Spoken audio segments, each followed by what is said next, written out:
What's up my beloved people? Hi, muraho neza ubukunzi ba filime Isezerano ry'Ikinyoma series. Uzisi muri filime yacu Isezerano ry'Ikinyoma, Uwera na Mimi bakoze ikosa ryo gucana umuriro batazazimya. Muri filime yacu Isezerano ry'Ikinyoma, Uwera na Mimi amabanga yose ya Jack birangiye bayashize hanze.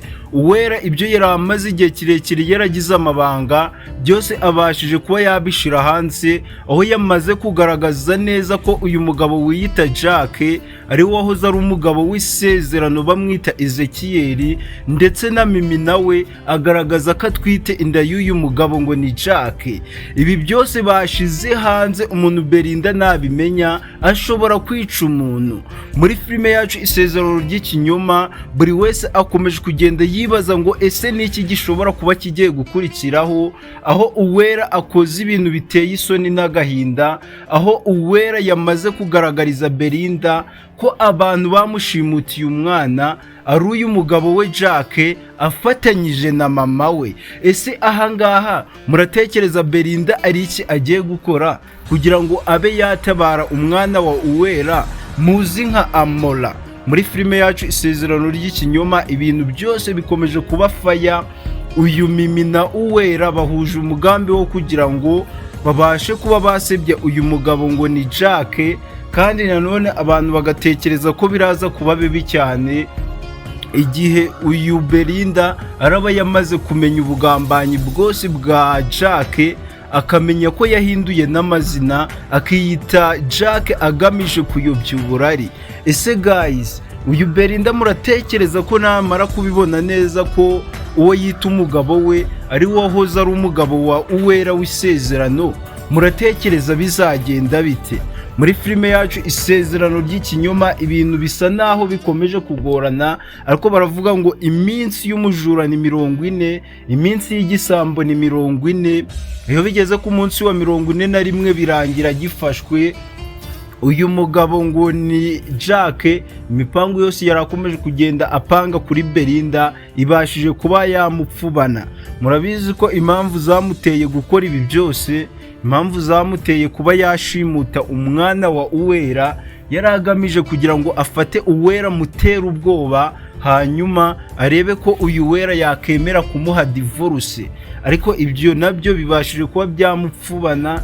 Iyo mitwe yose yarakomeje guteka, birangiye ibyo byose bimenyekanye, birangiye Uwera amenye neza ko uyu mugabo ngo ni Jack ari we wamushimutiye umwana kera kabaye. Uyu Uwera nawe birangiye abigejeje kuri Belinda. Guys, baravuga ngo ibuye ryagaragaye ntiriba ricisha isuka. Imipango mibi yose uyu mugabo ngo ni Jack yari afite kuri Belinda yo kumusezeranya Isezerano ry'Ikinyoma, yarangiza akamuta akigendera akigera kwishakira abandi bagore. Belinda nawe abashije kuba yabimenya kare. Uyu mugabo ngo ni Ezekiel ashobora kuba agiye gufatwa akaryozwa ibyo yakoze, bikarangira buze byose nk'ingati imennye. Nima nawe uri umwe mu bantu bakomeje kugenda baryoherwa na filime yacu Isezerano ry'Ikinyoma, abantu bakomeje kugenda bayikunda imbere cyane, bayikurikira umunsi ku wundi, turagusaba akantu gato, niba utarakora subscribe reba munsi y'ivideo gato uraza kubona akabuto k'umukara kanditseho subscribe, ukande ufungura akazugira kambere kuri all notification kugira ngo episode zose za filime yacu Isezerano ry'Ikinyoma ujye uzibonera ku gihe, igihe cyose twauploadinze kuri YouTube. Nanone turagusaba gukanda like kugira ngo dukomeze twenjoyinge na filime Isezerano ry'Ikinyoma, dukomeze kugenda turebera hamwe utuntu tw'ubwenge tugiye gutangira kubona muri episode ziri imbere za filime yacu Isezerano ry'Ikinyoma, ubundi ibintu byose bikomeze kugenda neza. Kanda like, uduhe igitekerezo cyawe hasi muri comment, ushiremo udusitika tw'imitima nawe niba uri umwe mu bantu bakunda Belinda.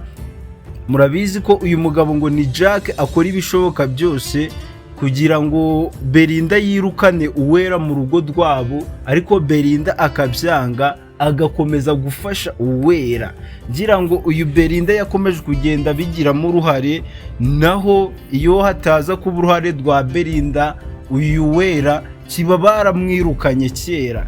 Ese guys, ko uyu uyu Uwera yafashe icyemezo cyo kwihuza na Mimi bagashira amabanga yose ya Jack hanze, Belinda byose akaba agiye kubimenya, akamenya ko uwo yita umugabo we Jack yateye inda umukobwa bita Mimi.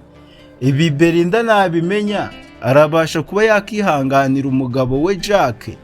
Ese Belinda namara kumenya ko amazina ya nyayo y'uyu mugabo yita Jack ari nawe mugabo we, namara kumenya ko ari we wahoze yitwa Ezekiel akaba umugabo wa Uwera, ibi byo uyu Belinda arabifata ute? Ese Belinda arashobora kuba yabyihanganira? Guys, biteye amatsiko. Nawe nimba ufite amatsiko yo kumenya ngo what's going on, nimba ufite amatsiko yo kumenya ngo ese niki gishobora kuba kigiye gukurikiraho, ndagira ngo duhe igitekerezo cyo hasi muri comment, utubwire uko byumva, utubwire ibyo ubona bigenda neza muri filime yacu Isezerano ry'Ikinyoma, tubwire n'ibyo ubona bitagenda neza kugira ngo tube twakosora, ubundi mukomeza kubona filime nziza ibaha ibyishimo. Guys, rero Belinda nabasha kumenya ibi byose nk'uko uri kubitekereza, ashobora guhita afata icyemezo cyo kwirukana uyu mugabo ngo ni Jack na mama we, bakabura byose nk'ingati imennye, kuko byibuze uyu Belinda nagerageza kwihanganira ko umugabo we Jack yateye inda uyu mukobwa bita Mimi, nta nubwo arashobora kwihanganira kumenya ko uyu Jack ari we wahoze ari umugabo wa Uwera bitaga Ezekiel. Ibi byose rero Belinda nabimenya, ntabwo byose ariko ari buze kuba yabyihanganira, n'ubundi biraza kurangira afashe icyemezo cy'uko agiye gutandukana n'uyu mugabo ngo ni Jack. Guys, murabizi ko abantu bari bakomeje kugenda bagira ubwoba ndetse buvanze n'amatsiko, bibaza bati ese uyu Uwera aremera gutanga divorce ku mugabo we Ezekiel asezerane n'undi mugore ari we Belinda? Guys, hari benshi bari barakomeje kugenda baduha ibitekerezo byabo bavuga bati uyu Uwera azihagarareho, atazigera atanga divorce kuri uyu wahoze ari umugabo we Ezekiel, kuko n'ubundi uyu mugabo ngo ni Ezekiel, nubwo yari afite gahunda yo kwaka divorce ku wahoze ari umugore we Uwera, yarangiza agasezerana na Belinda. Murabizi ko ryari isezerano ry'ikinyoma ryo kugira ngo abone uko aziba imitungo ya Belinda. Guys, rero abantu mwese muba mukurikiye filime Isezerano ry'Ikinyoma, ngira ngo mugenda muyigiramo byinshi, bimwe tugenda ibibazo duhura nabyo mu buzima bwacu bwa buri munsi. Mugiye murabizi uburyo iyi filime yatangiye, uyu mugabo ngo ni Ezekiel abana n'umugore we Uwera mu cyaro, bikarangira mutaye mu cyaro akajya i Kigali asize amusezeranyije ko agiye gushaka ubuzima, agiye gupagasiriza umuryango. Yagera i Kigali bikarangiye ahuye na Belinda, umugore wo mu kire, ahitamo guhita ahindura n'amazina, yiyita Jack, agamije kumenya ibimenyetso kugira ngo atazagira umenya ko yitwa Ezekiel. Noneho Uwera wari warasigaye mu cyaro nawe abonye ubuzima bumucanze, ahitamo gufata icyemezo nawe cyo kujya gushakisha akazi mu mujyi, biza kurangira yisanze mu rugo rwa Belinda ndetse na Jack. Rero ibi nibyo bikomeje kugenda bigorana.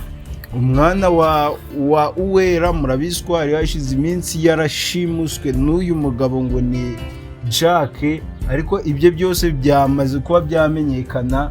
Uyu mugabo ngo ni Jack agiye kubura byose nk'ingati imennye, kandi abantu bifuza ko Uwera yabona umwana we, abantu bakeneye kubona ibyishimo bya Uwera yongeye guhura n'umwana we Amora. Namwe ndakeneye ibitekerezo byanyu hasi muri comment, ndagira ngo mumubwire feelings zanyu, ibyiyumviro byanyu, uburyo mutekereza. Ese muratekereza uyu Belinda namara kumenya ko uyu mugabo we Jack yateye inda undi mukobwa cyangwa undi mugore muzi nka Mimi, muratekereza uyu Belinda ari buze kuba yakora iki? Ese mukurikije ibyaha byose uyu mugabo ngo ni Jack yagiye akora muri filime yacu Isezerano ry'Ikinyoma, muri kumva Belinda ari nk'ikihe gihano akwiye kuba yamuhereza. So rero abantu bamwakurikiye ikiganiro cyacu kuva ku munota wa mbere kugera ku munota wa nyuma, turakunda cyane. Imana ikomeze ibarinde, ishira imigisha mu byo mukora byose, mukomeze mutere imbere. Bye bye, avita la vista.